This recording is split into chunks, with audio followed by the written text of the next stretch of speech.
Ja sam Bojan Džebić, dolazim iz Beograda, profesionalno sam fitness trener i ovog leta 2019. godine imao sam priliku da radim u Kordovi za Trident Seafood.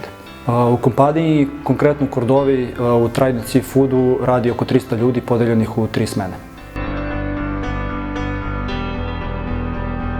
Radio sam u periodu od 9. juna do 9. septembra, s tim što je bilo nagoveštaja da je trebalo se radi do 25. augusta, međutim zbog malo bolje sezone i veće količine ulova ribe, ona je produžena za 2 nedelje do 9. septembra.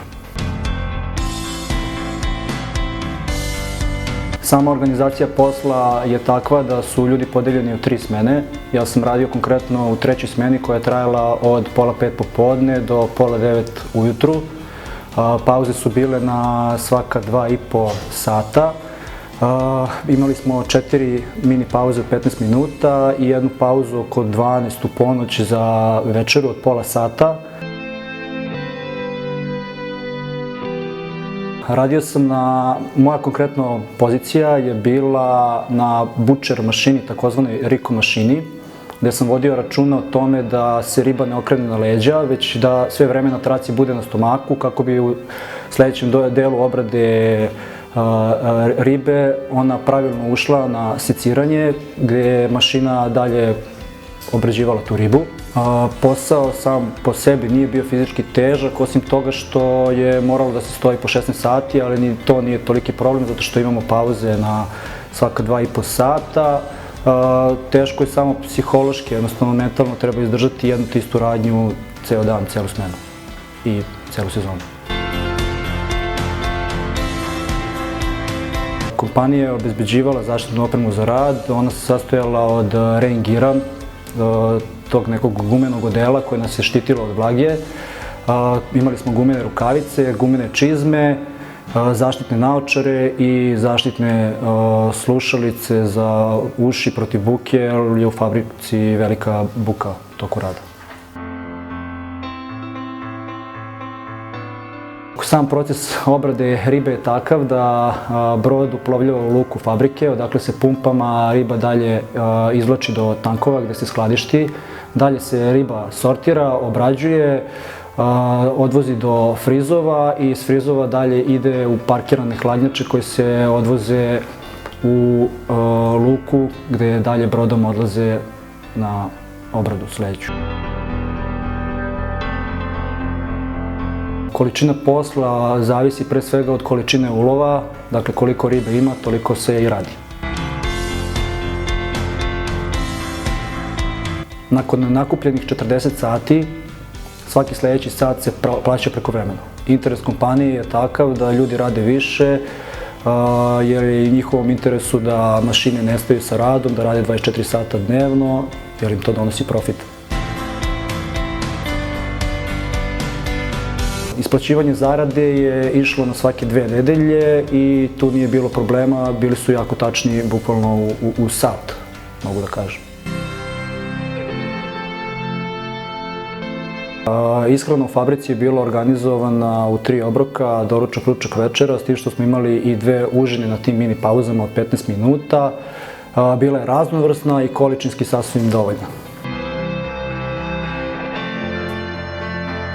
Smeštaj je organizovan u montažnim objektima, konkretno u Kordovi su objekti bili na 3 sprata, svaki sprat je sadržao od 10 do 15 soba, u sobi nas je bilo po 6, svaki sprat je imao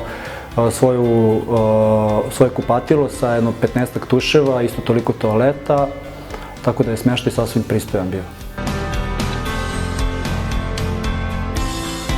Komunikacija sa porodicom i prijateljima je bila organizovana putem interneta, ja lično sam komunicirao putem Vibera.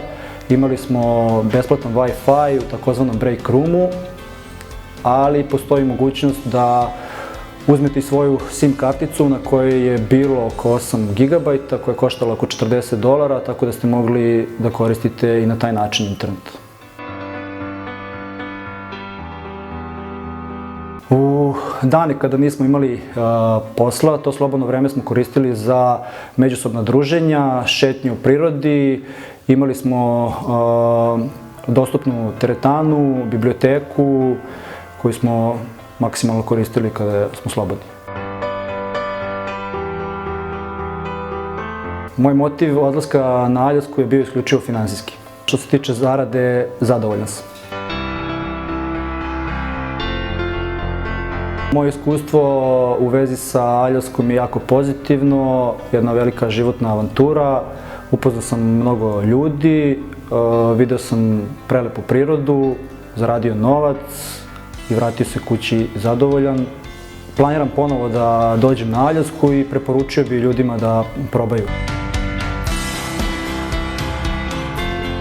Tokom programa na Aljasci najviše mi se dopala priroda, naravno i zarada, a ono što mi se nije dopalo je jako monoton posao, psihički težak, ali izdrživ. Odnos poslodavca prema zaposlenima je izuzetno korektan, po poštovanju i razumevanje. Zaposlenih je bilo iz svih delova sveta, pored Amerikanaca i nas Srba, radili su još Meksikanci, Filipinci, Ukrajinci, Česi, Poljaci, Mađari, Bugari. Nije bilo nikakve razlike u plaćanju na nacionalnoj osnovi, svi smo bili jednako tretirani i jednako plaćeni po satnici i učinku. Na Aljasci nije uopšte toliko hladno, u prosjeku je bila temperatura 20 stepeni, čak u julu je dostizala i 25. U samoj fabrici je temperatura, u zavisnosti od toga gde se radi, od 0 do 5, 10 stepeni, međutim u frizu zna da bude i u minusu blagom. Pre dolaska u Kordovu u samom Anchorageu, naša obaveza je bila da podnesemo aplikaciju za otvaranje socijalnog broja i da otvorimo račun u banci. Pre dolaska u Anchorage, od strane agencije smo dobili tačnu adresu gde možemo da otvorimo socijalni broj, dobili smo blanko aplikaciju, instrukcije kako se ona popunjava.